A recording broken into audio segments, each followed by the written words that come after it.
السلام عليكم ورحمة الله وبركاته. wareegtoona waxaynu calayhi salaam waraxmatullah. عليك السلام. walaal waxaan doonayaa inaan ku weydiiyo aniga green card holder baan ahay iyo emergency baan rabaa inaan ku qabto oo family issue marka maxaa igula talin lahaydeen haddaan baxo baasaboor Soomaali miyaan ku baxo saddex sano ka qaado maxaa dhibaato iga hor imaan karaa oo is leedahay weligana kama bixin waddanka oo safarka ugu horreeyaan galayo walaalow dee sharciyan marka baasaboorkaad haysataa muxuu yahay ku bixi lahayd Soomaaliga bas baasaboor ma haysatid baasaboor ma haysto laakiin Soomaalina waa qaadan karaa waxaana qaadan karaa travel document aniga waxaan ku odhan lahaa travel documentiga horta ma ku siinayaan hadday ku siinayaan isagaa safesan waxaa laga yaabaa waxaa tiri emergency waan ku baxayaa inuu travel documentiga waqtigiisa kugu dheeraado marka waxaan ku odhan lahaa lawyer la tasho walaalow laakiin sharciyan waa bixi kartaa baasaboor Soomaaligaagana waad ku bixi kartaa waxaa ka sificnaana travel documentiga hadday noqoto baasaboor Soomaaliga inaad ku baxdidna yacnaha documentigaaga hayso meel heblan ka shaqeeya emergency-gaasaan u soo baxay muddo badanna ma maqnayn lawyer haddii lagugu dhego lagu qashqashaado markaad soo noqonaysana haddeerta nambarkiisa sii qaado dhahniyow ama haddaba aan kula sii ballamo haddaan business owner ahay ka war tracking company aan anigu leeyahay baabuurtii iyo it doesn't matter yacnaha inaad shaqayso un soo income iyo ma lihid sharciyan horta kuma celin karaan waxa ugu badan ay samayn karaan waa inay aad kuu qashqashaadaan oo su'aalaha kaa badiyaan qiil ay kugu celiyaanna ay raadiyaan hadday qiil kugu helaan unbay ku celin karaan laakiin haddii kale way ku qashqashaadayaan waad soo noqonaysaa taasna runtii bilxaqiiqa dad xitaa muwaadiniin oo Soomaali oo US passport haysta way ku sameeyaan hadda dadka qaarna wax ma weydiiyaan qaarna 7 saacadood 8 saacadood bay haystaan hadhowtan iska soo daayaan inconvenient yacnaa waa qashqashaada qofka diyaaradda ay ka reebayaan ay yara dhibayaan way dhacday soo maaha oo dad ay saa u qashqashaadeen baa jiraan rag aan garanayaan wada shaqayno oo US citizens ah oo week maqnaayo cumro ku maqnaa markay soo noqdeen saasay u qashqashaadeen isku waqti baan soo noqonay laakiin aniga faliila alxamdu walnicma waxba imaan weydiinin ilaahay waa iga soo fududeeyay wax green card holder oo intay tageen soo laabtay xilligan ma la maqla ma la salaxayaa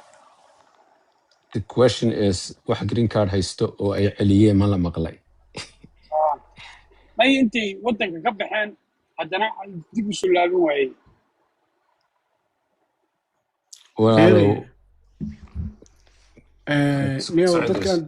dadka aan dembiga gelin oo green cardka haysto sharciyan way bixi karaan way soo laaban karaan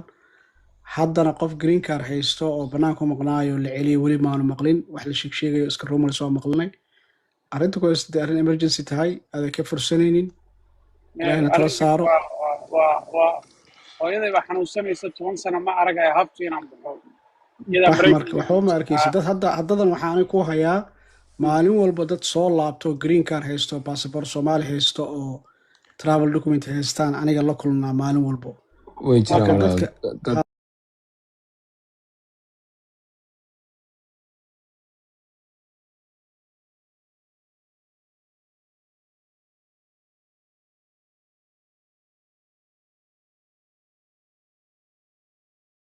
wax walba ka wanaagsan ilaahay sharku ma tusayo xataa haddii la soo celin waayo waa go'aan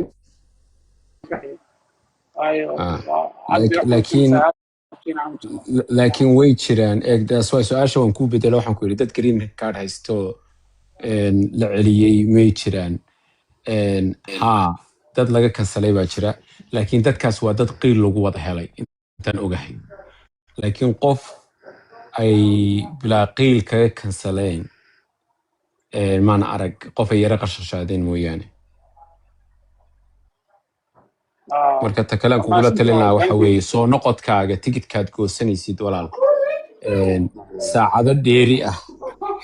meeshaad kasoo degaysa for example oo kale let's say Ethiopian Airlines baad soo raacday ama Qatar Airlines baad soo raacday Chicago aad soo maraysay dadka caadiyan 2 to 3 hours baa transit ku filan jiray soo maaha haddaad green card haysatid 5 6 7 hours ka dhigo transitkaaga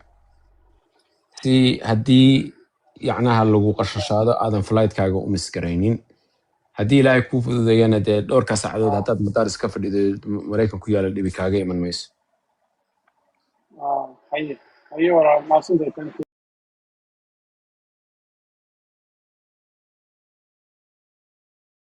qaarna wax ma weydiiyaan qaarna 7 saacadood 8 saacadood bay haystaan hadhowtana iska soo daayaan inconvenient yacnaa waa qashashaada qofka diyaaradda ay ka reebayaan ay yara dhibayaan way dhacday soo maaha oo dad ay saa u qashashaadeen baa jiraan rag aan garanayan wada shaqayno oo US citizens ah oo week maqnaayo cumro ku maqnaa markay soo noqdeen saasay u qashashaadeen isku waqti baanu soo noqonay laakiin aniga falilah alxamdu walnicma waxba imaana weydiinin ilaah baa iga soo fududeeyey wax green card holder oo intay tegeen soo laabtay xilligan ma la maqla ma la salaxayaa the question is wax green card haysto oo ay celiyeen ma la maqlay may intay waddanka ka baxeen haddana dib u soo laabin waayey walaalow dadka aan dembiga gelin oo green cardka haysto sharciyan way bixi karaan way soo laaban karaan haddana qof green card haysto oo banaanka u maqnaayo la celiyay weli maanu maqlin wax la sheegayo iska rumors waa maqlinay arrinta ku haysatay arrin emergency tahay aad ka fursanaynin ilaahna tala saaro hooyaday baa xanuunsanaysa 10 sano ma arag ay habto inaan baxo waxba ma arkaysa dad haddadan waxaan ku hayaa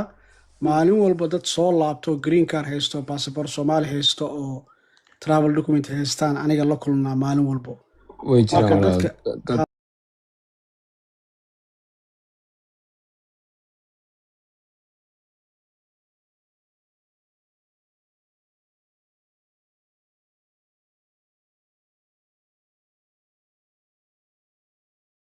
wax walba ka wanaagsan ilaahay sharku ma tusayo iyada iga miibsan xataa haddii la soo celin waayo waa go'aan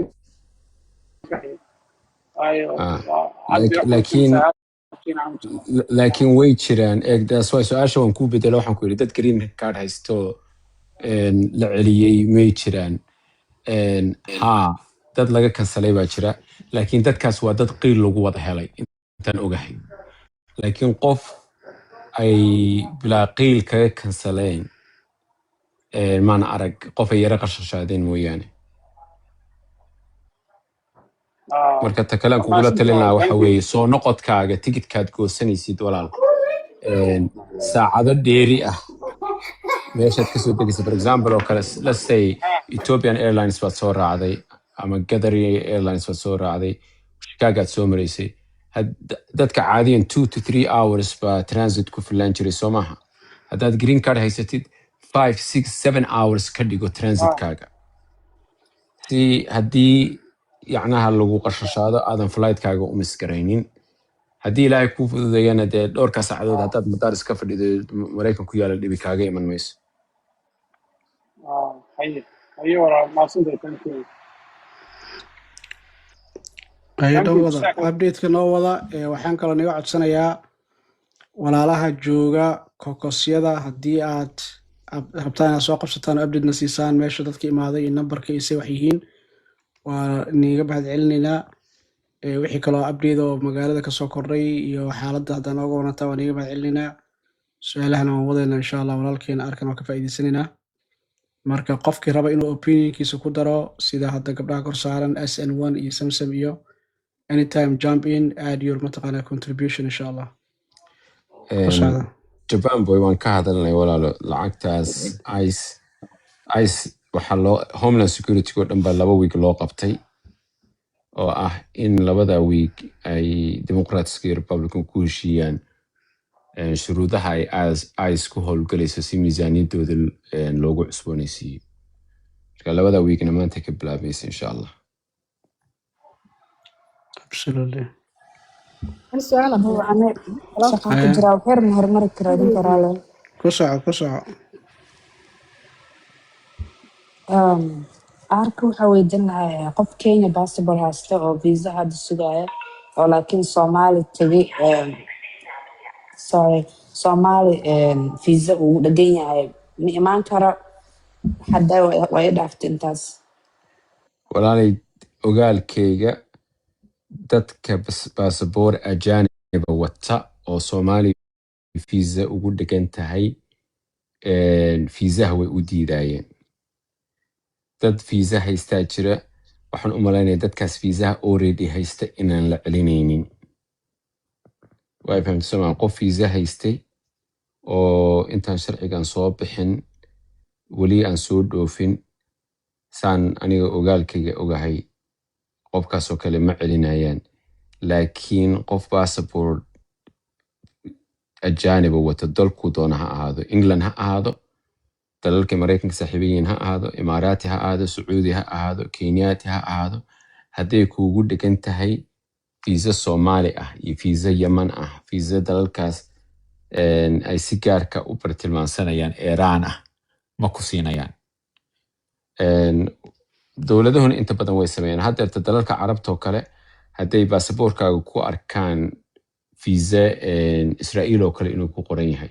ma ku siinayaan fiiso. waa fahamtay Soomaa? qofka loo dacwoodaa ka hadlaa asoo loo dacwooday haddii kale isku mid waa miya ama ha lagu dacwoodo ama lagu dacwoon waxa laga hadlaya waxaa baasaboor Kenya haddaa wadato ama baasaboor UK haddaa wadato oo Soomaaliya booqato visa lagu soo dejiyo dee laguma siinayo viisadii inta ku imaan lahayd. taas wax yar walaalow aan caddeeyo ma jecli inaan ma jiro habaabiyo dadka raalli ahaada. horta waan hubaa visitor visa inaanay siinaynin,